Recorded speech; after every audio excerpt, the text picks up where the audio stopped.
So வந்து speakers I've அப்படிங்கிற ஒரு பப்ளிக் ஸ்பீக்கிங் ஃபோரம்ல நம்ம சேர்ந்துருக்கோம். எதுக்கு சேர்ந்துருக்கோம்னா, நிறைய வளன்னு பேசாம என்ன பேசணும் அப்படின்னு யோசிச்சு பேசுறதுக்காக ஒரு public speaking forum. Mindlessly practising. இங்க ஆனா வந்து நிறைய கத்துக்கலாம். ஏன்னா நம்ம வந்து ஒரு செட் ஆஃப் பீப்புள் வந்து லிசன் பண்ண வராங்க அப்படின்னா, அவங்களுக்காக டைம் அண்ட் எஃபர்ட் போட்டு என்ன பேச போறோம்ன்றத ஸ்கிரிப்ட் பண்ணணும் அப்படின்னு. ஸ்கிரிப்ட் பண்ணிட்டேன் 400 வேர்டு. இதுல என்னன்னா, என் வாழ்க்கையில நான் வரைக்கும் மனப்பாடம் பண்ணி அந்த ஆரேஷன் எனிவே அது ரெண்டுமே பண்ணதில்ல. இப்போ வந்து பண்ணிட்டு இருக்கேன். So let's see how it goes. Time என்ன இப்போ 12 மணி.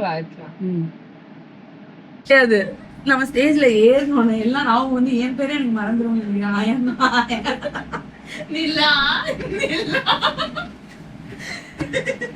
Okay. First one. How many of us have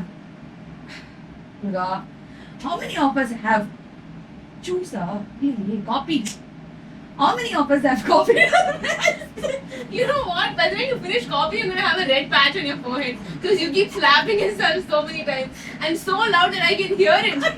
I can hear you hitting yourself constantly. You will have a bruise. Murga, take 2. So இன்னைக்கு என்னோட ஃபர்ஸ்ட் ஸ்பீச் பேச போகிறதுல public ஸ்பீக்கிங்கிறது கூட நான் பண்ணியிருக்கேன் இன் தமிழ். நான் ப்ராம்ப்டோவா இல்லை ஃபியூ பாயிண்டர்ஸ் தீம்ஸ் எடுத்துகிட்டு என்ன புரிதல் இருக்கோ அதை பற்றி பேசியிருக்கேன். எனக்கே சம்டைம்ஸ் அது பேசும்போது ஆல் ஓவர் தி பிளேஸ் மாதிரி நிறையா கவர் பண்ணுறோம், நிறையா இன்ஃபர்மேஷன் சொல்ல நினைக்கிறோம்னு தோணும். இந்த தடவை ஃபஸ்ட் டைம் ஸ்பீச்சாக ஸ்கிரிப்டடாக எழுதி அதை வந்து 3 தடவை என்னோட மென்டார் வந்து ரீட்ராஃப்ட் பண்ண வச்சாங்க. It was very mindful work. அவங்க ரொம்ப கன்ஸ்ட்ரக்டிவாக ரொம்ப மைண்ட்ஃபுல்லான ஃபீட்பேக்ஸு, அதுவே தெரப்பட்டிக்காக இருந்தது. Kudos, thank you to my mentor Sudha. Speakers I've நீ ஃபஸ்ட் ஸ்பீச் பண்ண போகிறேன். நிஜமாக பயங்கர ஆன்ஷியஸாக இருக்குது. 400 words I have to remember partially. இதில் எங்களுக்கு சொல்கிற முக்கியமான விஷயம் என்னென்னா, என்னோட மென்டார் சொன்னது ஓப்பனிங்கும் க்ளோசிங்கும் அட்லீஸ்ட் நீ அதை வந்து ஞாபகம் வச்சுக்கோ, மீதியெல்லாம் உனக்கு வந்து சீக்வன்ஸ் ஞாபகம் இருந்தால் you can fill it out. சும்மா கூட ஏறி பேசிடுவேன். இப்போதே பதட்டமாகவும் ஆன்ஷியஸாகவும் இருக்குது. அது வந்து ஒரு 4 minutes டாக் தான். ப்ரிப்பேர் பண்ணி பேசணும், இம்ப்ராம்ப்டோ கிடையாது. அதுவே பதட்டமாக இருக்குது. But I really wanted to challenge my self. Upskill அந்த ஏரியா பார்ப்போம் எப்படி போகுதுன்னு. So the first speech is over. Speech was not speeching. Means நிறைய தடவை ப்ராக்டிஸ் பண்ணேன். அங்கே போனதுக்கு தான் தெரியுது number of time I practice was not எனஃப்னு.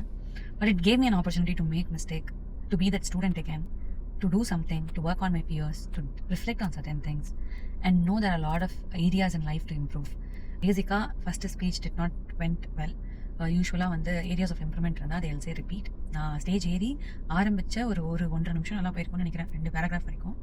Because we have to talk only 4.5 to 5 minutes max with 400 to 500 words in first project. என்னோடது வந்து 498 words இருந்தது. அவங்க நிறைய டிப்ஸ் அண்ட் ட்ரிக்ஸ் கொடுத்தாங்க, ஐடியாஸ் கொடுத்தாங்க, சஜஷன் கொடுத்தாங்க. ஐ ட்ரைட் மை பெஸ்ட்னு சொல்ல மாட்டேன், I tried to incorporate all the feedbacks. But the fear of going and reciting there, pathingala adhuve and aspect was the problematic thing. Mentor reflected me with a beautiful quote saying, the fear of judgment somewhere put you in the place of anxiety and the cortisol released in your brain that made you froze. That helped me reflect a lot. I hope reflection happened with the change in action, right? So let's see how it goes. And I got the repeat of speech again. So speakers I voda first speech first project oda wrap idan. The first project is not over yet because I want to do it good and I want to அங்கே ஒரு செக்லிஸ்ட்லாம் இருக்கும். அதோட priorities first ப்ராஜெக்டோட priorities meet பண்ணால் தான் we have to move to second project. So அதை meet பண்ணணும் இன்னும் நான். I'm okay and thank you for listening. So this was the serious part of the entire preparation and today my cousin accompanied me. If I experience something good in my life, I always wanted people around me to experience the same as well. So I invited her today and invited few others as well, but she came today also because it was my first speech. Thanks to universe that I always have some companions to boost me up in a days of vulnerability and reflection. Self-judgment, self-sabotage will happen a lot. People around me help me reflect rather than sabotage myself. Thanks Alaga for joining me. So that is the wrap of the speakers. I will இப்போதைக்கு நான் 6 months மெம்பராக இருக்கேன். கண்டினியூஸாக போகணும், அப்போ தான் நம்ம improve பண்ண முடியாது. அதாவது உருப்படியாக ஆகணும்னா பி போஸ்டட். நெக்ஸ்ட் வீக் நான் தான் ஜாம் மாஸ்டர் ஜஸ்ட் அ மினிட்னு ஒரு டாஸ்க் இருக்காங்க. அது நம்ம வந்து jam மாஸ்டர்னா we have to invite people to do the jam just a minute talk. So I'll keep you posted for the next week. See you until and then. Muttal Venkatachalam signing off.